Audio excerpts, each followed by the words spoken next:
నమస్కారం ఘంటారావానికి స్వాగతం. ముందుగా ప్రధానాంశాలు. అక్రమ మైనింగ్ కేసులో కాకాని కోసం పోలీసుల వెతుకులాట. హైదరాబాద్లోని 3 ఇళ్లు తిరిగి బంధువులకు నోటీసులు.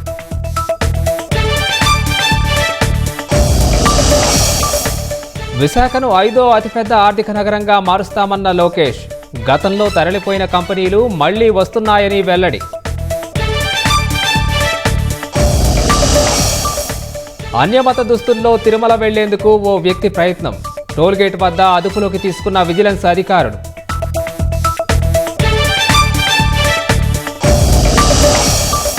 అడవిలో ఆహారం కరువై ప్లాస్టిక్ వ్యర్థాలు తింటున్న ఏనుగులు. కేరళలోని మున్నార్లో జనావాసాల్లోకి వచ్చి అవస్థలు.